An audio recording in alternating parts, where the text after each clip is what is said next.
स्वाभिमानी न्यूज चॅनलच्या बातमीपत्रात आपलं स्वागत। मुक्तेश्वर महादेव मंदिराच्या मूर्ती चबुतऱ्याचे आमदार अनुपभैया अग्रवालांच्या हस्ते झाले आज भूमिपूजन। धुळे शहरातील चितोड रोडवरील लीलाबाई चाळ स्मशानभूमीलगत ओपन पेसमध्ये धुळे जिल्हा मराठी पत्रकार संघाचे अध्यक्ष मनोजभाऊ गर्दे यांच्या संकल्पनेतून मुक्तेश्वर महादेव धामची निर्मिती झालेली असून येथे आज रोजी भगवान शंकराच्या पूर्णाकृती मूर्तीच्या चबुतऱ्याचे धुळे शहराचे आमदार अनुप अग्रवाल यांच्या हस्ते करण्यात आले। दरम्यान आजच्या या भूमिपूजन कार्यक्रमाप्रसंगी भारतीय जनता पार्टीचे अध्यक्ष गजेंद्र शेठ आंबेडकर यांच्यासह परिसरातील नागरिक व भारतीय जनता पार्टीचे पदाधिकारी सह कार्यकर्ते मोठ्या संख्येने उपस्थित होते। भर पडेल अशी मिल परिसरात महादेव मंदिरात जे आज पूर्ण झाले ते आदरणीय आमचे मित्र मनोजभाऊ गर्दे यांनी ज्या पद्धतीने काम केलंय, निश्चितच मिल परिसरात या कामामुळे भरभराटी येणार आहे अशी मला खात्री आहे। त्याची पूर्णकृतीचं काम चालू केलं आहे मूर्तीचं।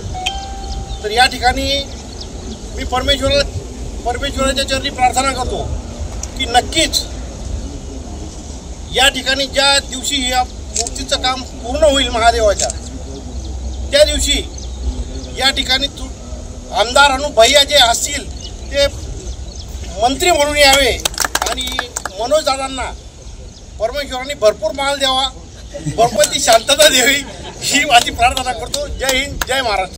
संपन्न होणार आहे त्याच्या आज भूमिपूजन धुळ्याचे आमदार माननीय लोकप्रिय अनुपभैया अग्रवाल, जिल्हाध्यक्ष गजेंद्र शेठ आंबेडकर, आमचे मार्गदर्शन प्रेरणास्थान अप्पासाहेब हिरामन गवळी, आमच्या भागातले लोकप्रिय लोकसम्राट नगरसेवक बंटीभाऊ मासुळे, शशिकांत मुगलेकर, आमच्या वहिनीसाहेब नगरसेविका सुरेखाताई उगले आणि चेतनभाऊ मोंडरे आणि आमच्या वार्डातले आणि कैलासनगरचे सर्व व्यवस्थेने माझे भाचे निलेशभाऊ नेमाने यांच्या उपस्थिती हा जो कार्यक्रम संपन्न झाला। खरं तर या मंदिरची संकल्पना माझं स्वप्नही नव्हतं की मंदिर एवढं मोठं साकारण्यात येणार आहे। ती खरी जी मला जी पाठराखण जे मला सहकार्य केले, सर्वात जास्त सहकार्य केलं असं अनुपभैयाने केलं हे कोणाला माहीत नाही, पण मी आज ओपन करून सांगतोय।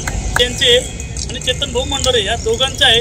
आणि त्यानंतर बाबासाहेब सुभाषजी भामरे यांनी सुद्धा आपल्याला या संरक्षण भिंतीचे निधी दिला। नंतर गिरीश भाऊंच्या माध्यमातून अनुपभैयाने सांगून तो एक निधी दिला। म्हणजे संरक्षण भिंत आपली अनुपभैयाच्या मार्गदर्शनामध्ये झालेली आहे।